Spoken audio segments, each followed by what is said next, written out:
Hello and thank you for watching. In this video I'm going to discuss topics of domestic violence and abuse, and I know it's not a topic that everyone enjoys to hear. So I'm letting you know now so you have time to click away before you hear anything else.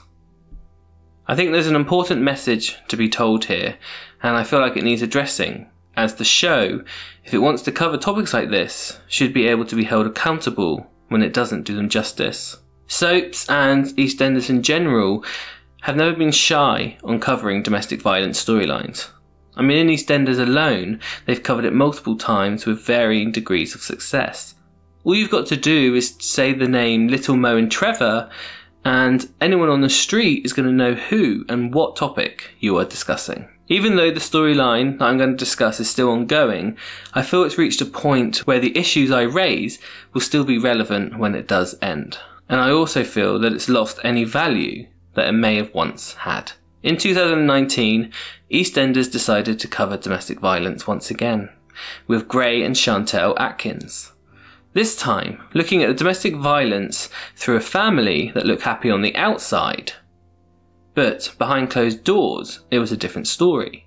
Abuse was taking place. EastEnders had a unique opportunity here, where they haven't just had the domestic abuser killed in a fire or a murder. They've had it so the viewers get a look at why this man, who supposedly loves his wife, is emotionally abusing her.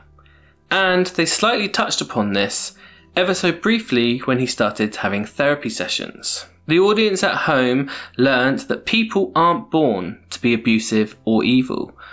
It's a generational effect that seems to be passed through the generations in a circle of abuse. We learned that Gray's father was abusive to his mother and also to Gray, and this is things that Gray witnessed when he was a child. EastEnders covered Gray's therapy sessions very briefly, only once or twice on screen, and we didn't really learn the full extent as to why he is the way he is. Soon after this, the world shut down because of coronavirus, and EastEnders went off air for the first time in 35 years. When it returned, the first month back was billed as the end of Chantelle's storyline. This is where EastEnders had that unique opportunity to tell this story. Over lockdown in the UK, the number of recorded cases of abuse had risen to an all-time high. There was an increase of 65% of recorded cases than the same time last year. This is where EastEnders had the opportunity to show people that there was hope. But what they ended up showing to people is that if you did stand up to your abuser, and if you did stand up and try to leave, all it would do is end in death, and at the hands of your abuser, who would go on to get away with it and carry on his life as normal and unpunished. Of course, many violent relationships do end in this way, and maybe we should praise EastEnders for having the guts to show the gritty and harsh reality of what does happen to some victims. If that was the storyline they were telling, that would be commendable. But it turns out that this important storyline, at a time where domestic violence was at an all-time high in the country, was never really about domestic violence. It turns out it was just a stepping stone for them to tell a story about a serial killer who has a newfound taste for murder. With Gray's second victim, this is when the storyline really started to fail for me, and for a lot of others. Gray's second victim being Tina Carter, who, let's not forget, was a survivor of domestic abuse herself. She was a gay character who survived an abusive relationship on screen. The viewers had been there through it with her. Once again, the viewers at home, who may be going through that exact same thing that Chantelle was going through, are told that even if you do survive the odds and get away, escape your abusive relationship, in the end, what happens? You're rewarded with seeing Tina killed off by the hands of an abuser. Now, with two victims under his belt, you may think that the audience will be treated to seeing Gray's mental health suffer, seeing how killing two innocent people would affect him, give him sleepless nights, have a change in his erratic behaviour. Look at the psychology side of what killing two innocent people would do to a man. But no, once again, after a few weeks pass, it's all but forgotten. The rich, white, male lawyer goes back to his normal life and starts a new obsession with the character Whitney Dean.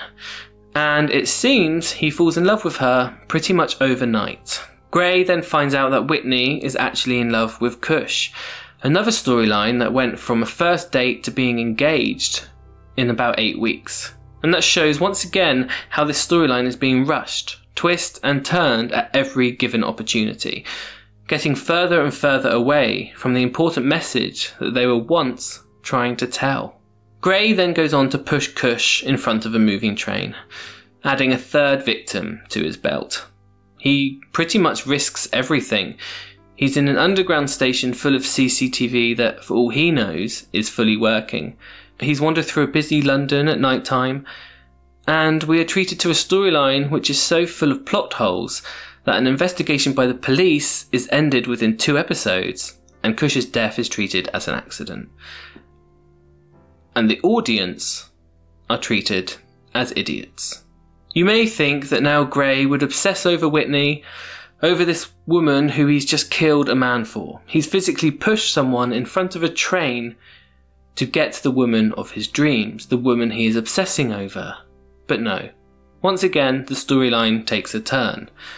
Whitney is all but forgotten, and Gray seems to have just moved on to a new character at random, leaving Cush's death pointless. At this time of filming, of course, I don't know the outcome to this storyline, but I think it's fair to say that EastEnders have completely lost the original message that they wanted to send with this storyline. Something that started with a look at an abusive relationship and an important message to so many people, where even the actors became ambassadors for women's aid in support. It's now turned into a poorly written and a poorly planned serial killer storyline with plot holes at every single turn. We have gone from an opportunity to tell a different side to a story that has never been more relevant to the world we're living in today. We've seen this story done so well so many times in the past, but this time they blew it. At a time where violence in the home is at a record high in the UK, we are left with a man who is killing innocent people for no real reason, and no time is being given to tell us why he is the way he is.